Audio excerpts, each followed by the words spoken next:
Nebuchadnezzar's golden image. King Nebuchadnezzar made an image of gold, whose height was 60 cubits and its breadth 6 cubits. He set it up on the plain of Dura in the province of Babylon. Then King Nebuchadnezzar sent together the satraps, the prefects, and the governors, the counselors, the treasurers, the justices, the magistrates, and all the officials of the provinces to come to the dedication of the image that King Nebuchadnezzar had set up. Then the satraps, the prefects, and the governors, the counselors, the treasurers, the justices, the magistrates, and all the officials of the provinces gathered together for the dedication of the image that King Nebuchadnezzar had set up. And they stood before the image that Nebuchadnezzar had set up.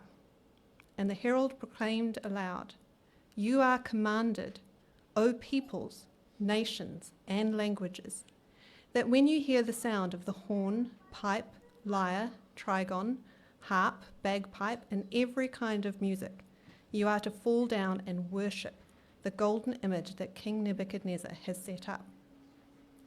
And whoever does not fall down and worship shall immediately be cast into a burning fiery furnace."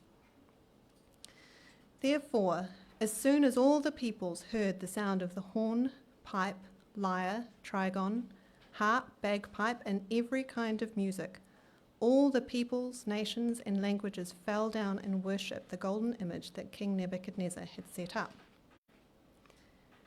Therefore, at that time, certain Chaldeans came forward and maliciously accused the Jews. They declared to King Nebuchadnezzar, "O king, live forever. You, O king, have made a decree that every man who hears the sound of the horn, pipe, lyre, trigon, harp, bagpipe, and every kind of music shall fall down and worship the golden image. And whoever does not fall down and worship shall be cast into a burning fiery furnace. There are certain Jews whom you have appointed over the affairs of the province of Babylon, Shadrach, Meshach, and Abednego. These men, O king, pay no attention to you. They do not serve your gods or worship the golden image that you have set up." Then King Nebuchadnezzar, in furious rage, commanded that Shadrach, Meshach, and Abednego be brought. So they brought these men before the king. Nebuchadnezzar answered and said to them, "Is it true, O Shadrach, Meshach, and Abednego, that you do not serve my gods or worship the golden image that I have set up? Now, if you are ready, when you hear the sound of the horn, pipe, lyre, trigon, harp, bagpipe, and every kind of music, to fall down and worship the image that I have made, well and good. But if you do not worship, you shall immediately be cast into a burning fiery furnace. And who is the God who will deliver you out of my hands?"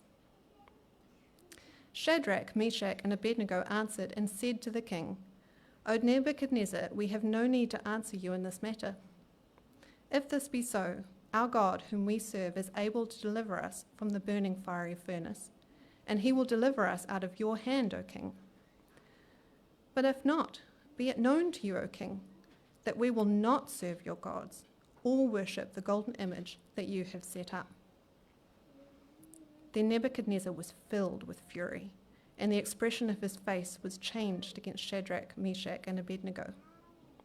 He ordered the furnace heated 7 times more than it was usually heated. And he ordered that some of the mighty men of his army to bind Shadrach, Meshach, and Abednego, and to cast them into the burning fiery furnace. Then these men were bound in their cloaks, their tunics, their hats, and their other garments, and they were thrown into the burning fiery furnace.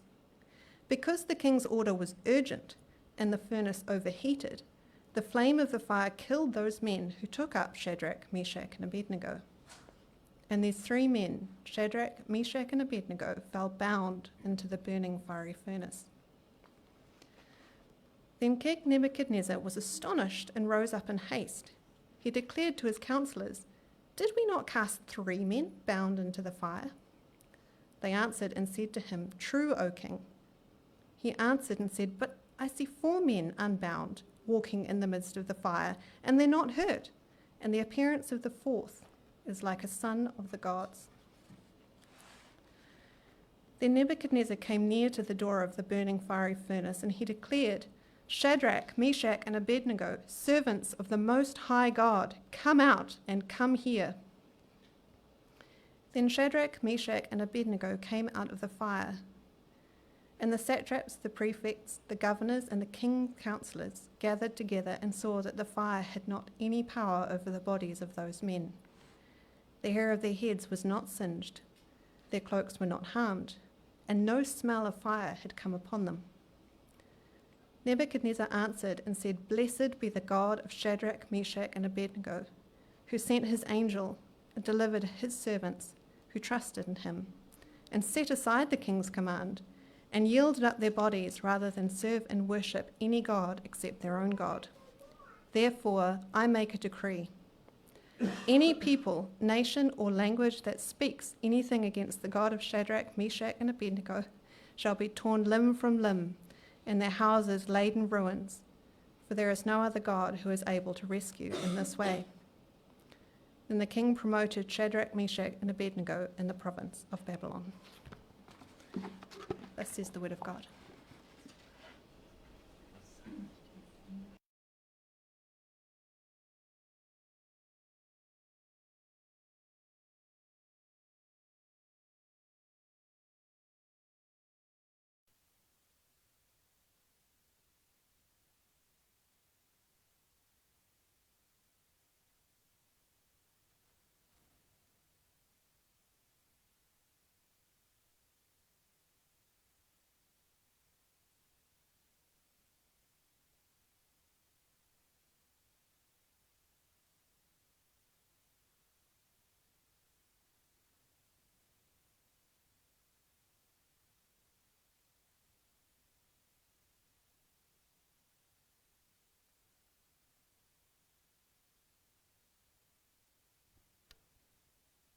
Difficult one with lots of repeated difficult musical instruments. So thank you so much for doing that so well. I mentioned in an earlier sermon the political climate in which Shadrach, Meshach, and Abednego lived inclined toward totalitarianism. That's where the state meddles and manipulates all the affairs of her citizens. A state which meddles and interferes with all the affairs of her citizens. And here in chapter 3, we see that same totalitarian nature of the state rearing its head once again. The Babylonian state, under the rule of Nebuchadnezzar, established a state religion. One religion for all the citizens, which must be accepted and adopted. Now, some of us may be somewhat surprised that Nebuchadnezzar had this sudden shift in his policy making. After all, chapter 2 finishes with these words where Nebuchadnezzar says to Daniel, Truly, your God is God of gods and Lord of kings. He is praising Daniel's God, and then a verse later, he's establishing a state religion. How does he get there? How does he make the shift so quickly? To help us, keep in mind that the gap between chapters 2 and 3 is possibly as long as 20 years. Possibly as long as 20 years. And in that time, it seems that Nebuchadnezzar had forgotten about Daniel's God, who helped him in his hour of need. Like so many people, Nebuchadnezzar had caught an undeniable glimpse of God's realness, but over time, that glimpse faded from memory. You and I probably have known people like that, right? They were once so captivated by something that they saw and loved about God. But a decade or two later, whatever they once knew about God no longer features. And that's how we find Nebuchadnezzar. He had forgotten about Daniel's God. And what's interesting is this. Once God is put out of the mind, once you put God out of your mind, humanity doesn't become irreligious or neutral to the affairs of faith. That's not where we end up once you start saying, I don't believe in God anymore. You don't become neutral or irreligious. Rather, we tend to reclothe and reimagine our insatiable interest in God. Martin Luther once said, to have a God is nothing else than to trust and believe him from the heart. Consequently, to whatever you give your heart and entrust your being, that, I say, is your God. And this is exactly what Nebuchadnezzar did. In verses 1 to 3, Nebuchadnezzar gave his heart to the construction of an enormous religious statue. He called every one of his civil servants to the opening worship service, and ultimately, through his media spokesman, announced, when you hear the musicians, you are to fall down and worship the golden image that King Nebuchadnezzar had set up. This is the scene that we are dealing with. The rise of an authoritarian state religion, which, as we will see in a little bit, tolerates no rivals. It is the rise of a state religion that tolerates no rivals at all. And the question is, what might God's people do in the face of such a wicked imposition of worship as which the state demands? What will God's people do in the face of such a wicked imposition from the state to worship according to the state?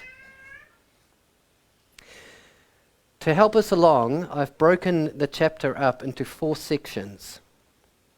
Firstly, I want to take a look at state religion.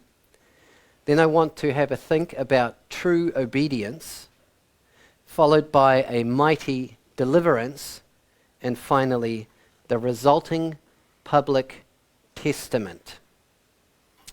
State religion, true obedience, mighty deliverance, and finally, the public testament. So let's begin. State religion. To some of us, the idea of a state religion might be quite new. But the reality of a state religion, a religion which is backed by the nation's government, still exists today. Think about Iran, where Shia Islam is the official state religion, or think about Saudi Arabia, where Sunni Islam is the official state religion, or even think about England, where the Church of England, or the Anglican Church, is the official state-backed religion. Now, clearly, not all forms of state religion are equally tyrannical or oppressive. Not all of them are as wicked as you might expect. But what made Nebuchadnezzar's state religion particularly nasty is its exceptional intolerance. Nebuchadnezzar's state religion is nasty because it is exceptionally intolerant. In verse 6 it is said, whoever does not fall down and worship shall immediately be cast into a burning fiery furnace. And that really is a heavy-handed imposition of religion upon society by the state. If you don't worship, we will kill you. If you don't worship the way we say you ought to worship, we will kill you. Now that is a heavy-handed imposition, wouldn't you say? And what's really startling, though, is that Nebuchadnezzar should arrive at this kind of hubris. Well, he should arrive at this kind of idea that his new religion ought to replace what he once knew about God. It's staggering that he should arrive at this kind of arrogance. Remember, in the last chapter, God interpreted his dream when no one else could.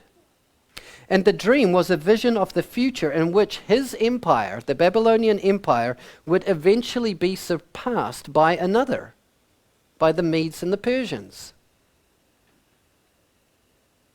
But somewhere along the line, Nebuchadnezzar forgot his place.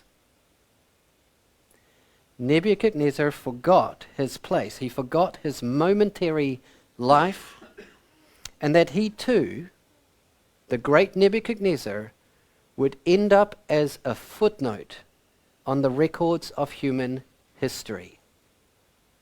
He had forgotten what God had declared to him.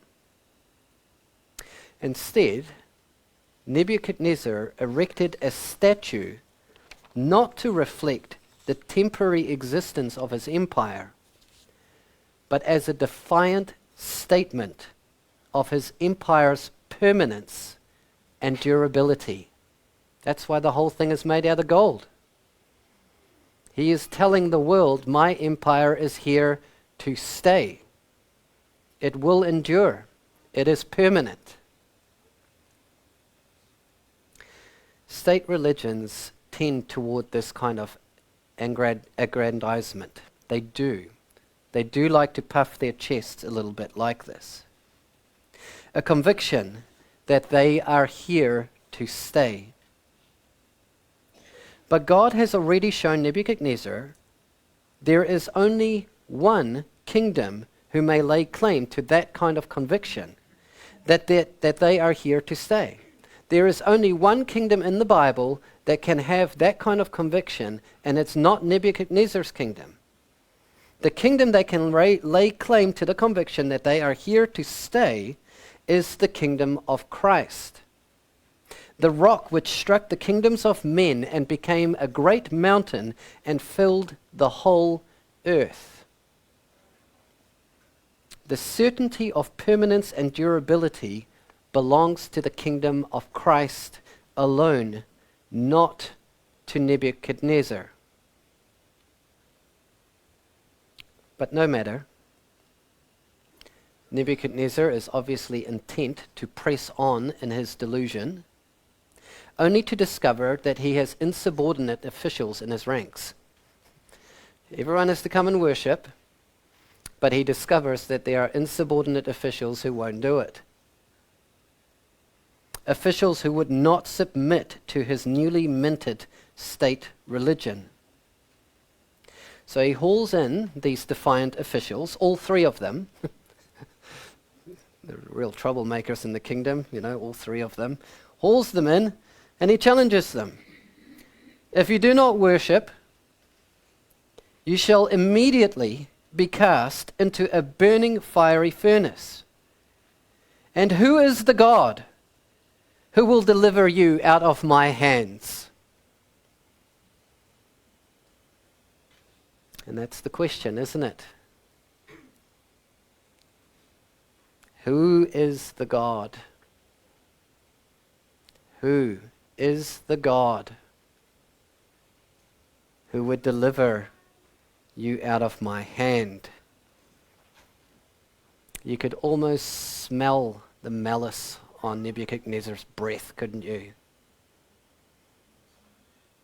Almost like Nebuchadnezzar is suggesting there is no God capable of delivering you out of my hand. That God doesn't exist.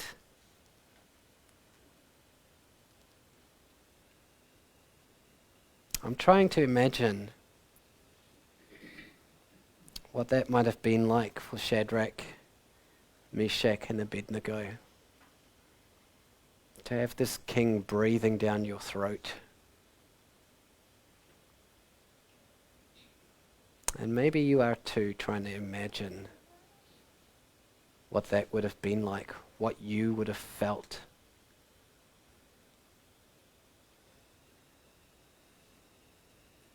After all, I've never had to face a situation where my religious affiliation meant that my life was on the line. But like many of you, I have faced a situation where the state demanded I close the church that I loved and served, or face extraordinary fines or imprisonment. Now that I have faced. The reality of a state making aggressive attempts to dictate the terms of Christian worship have arrived. And I doubt we've seen the last of it here.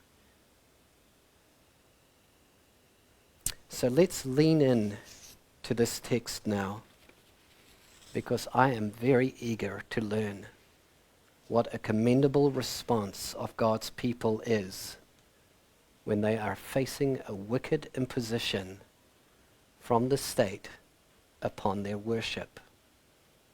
What is the commendable response?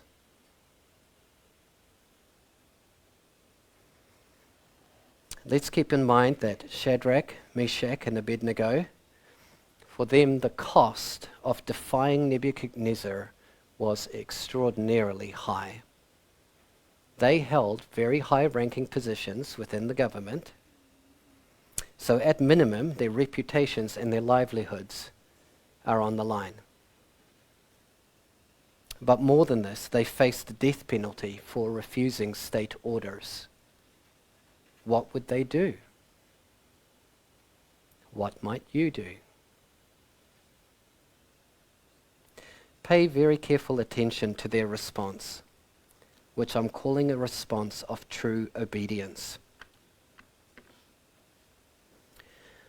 O Nebuchadnezzar, we have no need to answer you in this matter. If this be so, our God whom we serve is able to deliver us from the burning fiery furnace, and he will deliver us out of your hand, O King. But if not, be it known to you, O King, that we will not serve your gods or worship the golden image that you have set up. That's gutsy. That's a gutsy response, don't you think? Whatever else we can say about their response, Bob Faithfull, he's a commentator, and he nailed it when he said they had every confidence that God could deliver them.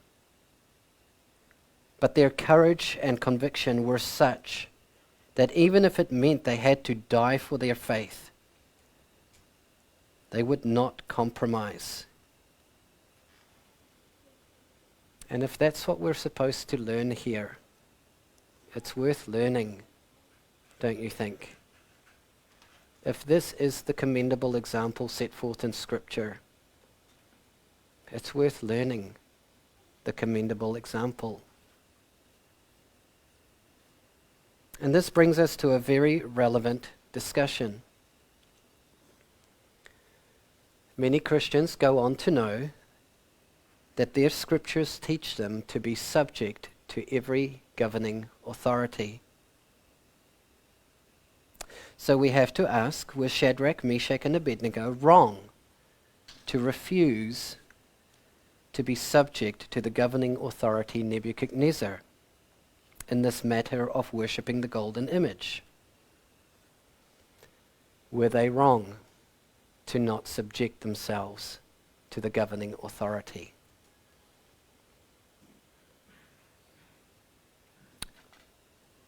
I answer no, not at all. For the Christian scriptures also teach there are legitimate circumstances in which being subject to governing authorities must be set aside if those governing authorities require us to disobey God. As a first priority, which a friend of Jesus recognized, we must obey God rather than men. As a first priority.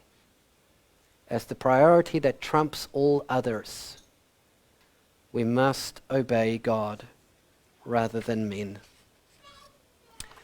And this was the crisis point for Shadrach, Meshach, and Abednego. They well knew that their God said, you shall have no other gods before me.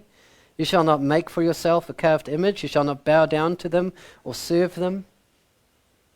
And so this is their choice. Obey the state and disobey God, or disobey the state in obedience to God. And we know how they chose. We know how they chose. They chose to obey God.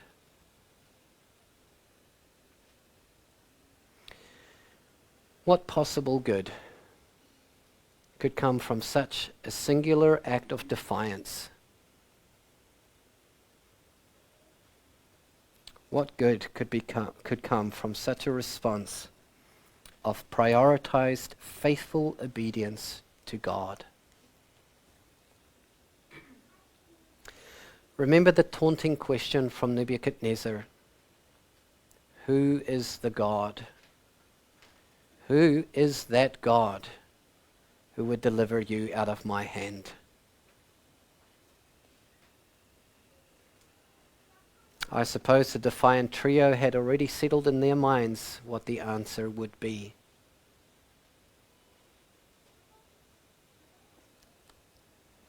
Sinclair Ferguson put it this way: they knew that should God deliver them, his name would be vindicated.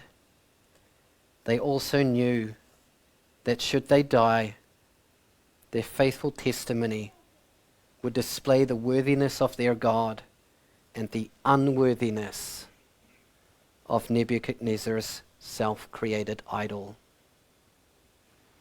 Either way, whether they live to see another day or if they die in that fire, they fully entrusted themselves to God. Whether in life or in death, they knew, they were convinced that their faithful obedience to God would pay off one way or another. One way or another, they're winning. One way or another, they're winning here. In life or in death, they're winning. But let's not kid ourselves. The conviction to trust God so much that even if he doesn't come through the way that we might like as a first choice, that conviction is very hard to come by. To arrive at the point of really meaning the prayer, not my will be done, but yours.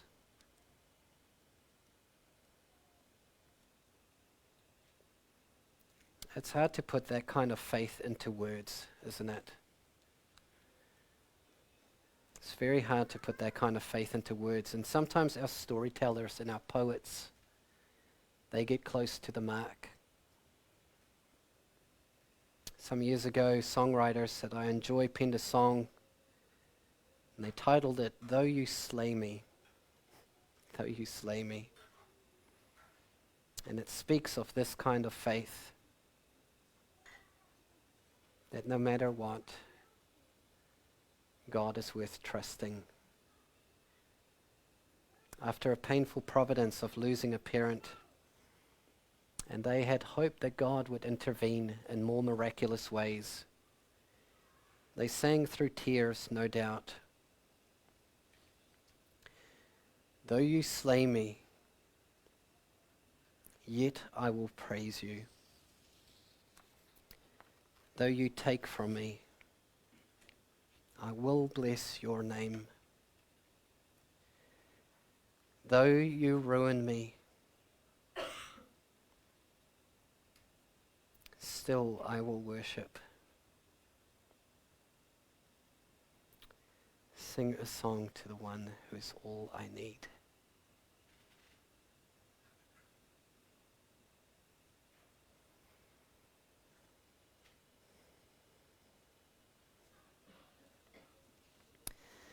Maybe the faith that birthed lyrics like this was the same faith that enabled Shadrach, Meshach, and Abednego to defy the king in obedience to God,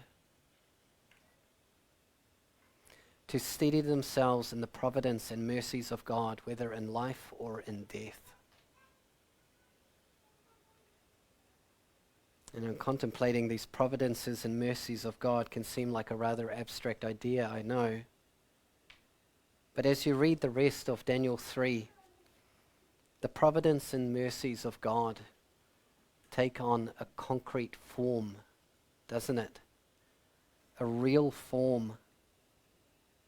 As the trio were abandoned to the fires, verse 25 indicates the presence of someone divine.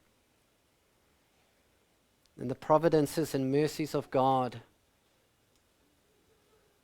a divine being shows up. A being whom Nebuchadnezzar tried his best to describe like a son of the gods. He's just scratching for the kind of vocabulary that he did not know. How would you describe it? How would you talk about a fourth person in a fire to which you only threw 3 people? What kind of words would you use to make sense of that? Nebuchadnezzar is scratching for these words, and he calls the divine being like a son of the gods. The true identity of this figure is not disclosed to us here, but what I will suggest to you is that this figure signifies the presence of God. It signifies his presence with Shadrach, Meshach, and Abednego. And the scriptures itself alludes to this. God made the following promise to his people in Babylonian exile through the prophet Isaiah. He said to them, "Fear not, for I have redeemed you. I have called you by name. You are mine. When you walk through fire, you shall not be burned, and the flame shall not consume you. For I am the Lord your God, the Holy One of Israel, your Savior."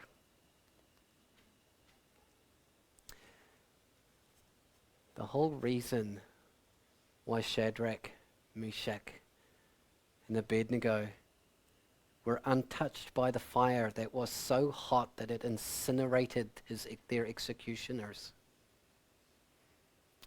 is because the Lord, their Savior, was with them, making visible the deliverance which he promised through Isaiah. And this much remains true for you and I. We Christians can go through all manner of trials and come out the other side because God is with us still. You may come out bumped and bruised and dented a bit, but we could come out the other side because our God is with us still. The Spirit of God indwells God's people and assures us we are God's children. In your hour of need, may the Spirit minister that to you very, very profoundly, that you are a child of God. You are mine, the Lord says. And therefore we are heirs, heirs with God and fellow heirs with Christ, provided we suffer with him in order that we may also be glorified with him. But what of it? What of it? For what purpose did God produce this unexpected miracle of preserving the defiant trio? And I think the text shows us the purpose was for God to make some kind of public statement about himself. He wants to say something. He wants people to know something about him. We see this directly and indirectly. Indirectly, we have to be somewhat entertained by the switcheroo that has now taken place in this chapter. In the beginning of chapter, you have one kind of thing, and at the end of the chapter, you have its inversion, a switcheroo. In verse 2, the civil servants were forcibly gathered to admire a false god, the golden image. And at the end of the chapter, the civil servants willingly gather to admire the miracle of the true God. Nebuchadnezzar forces religious allegiance on his subjects. The Lord our God welcomes and invites.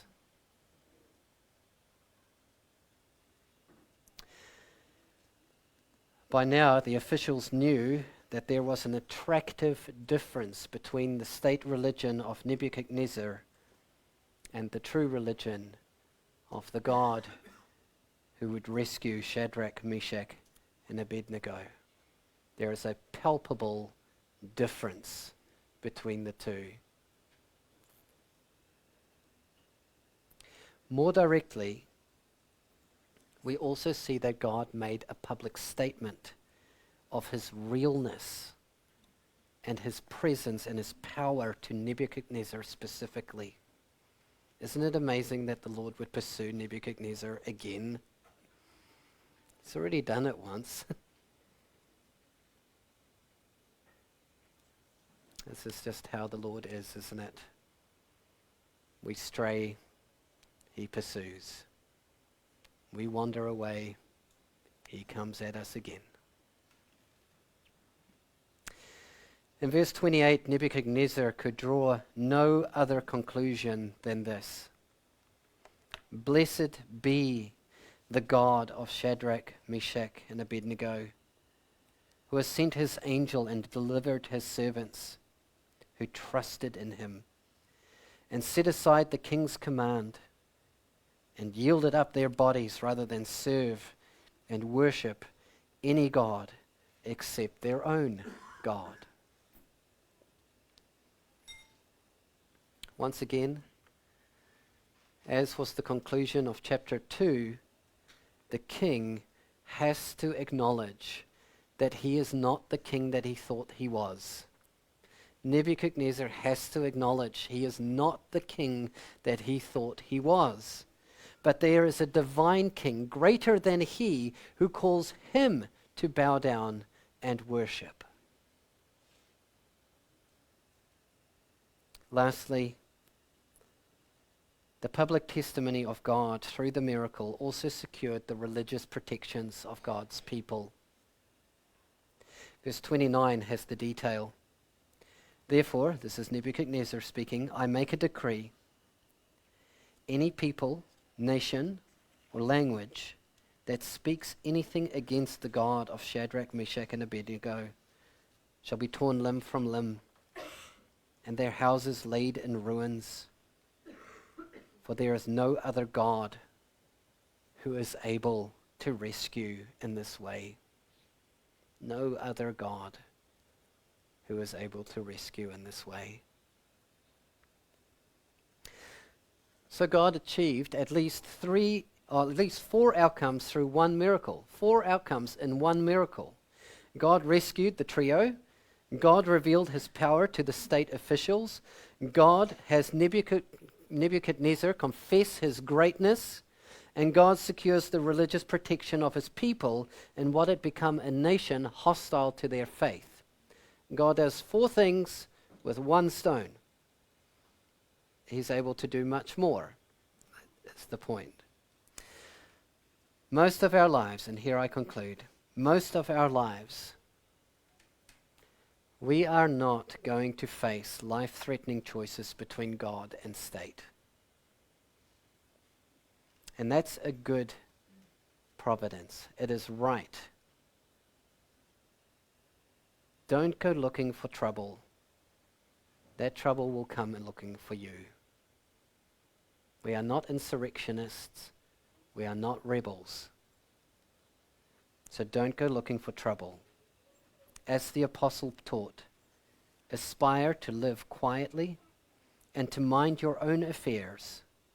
And again, pray for kings and all who are in high positions, that we may lead a peaceful and quiet life, godly and dignified in every way. But there may come moments, mark this, Christian, there may come moments of direct and hostile challenge to your faith.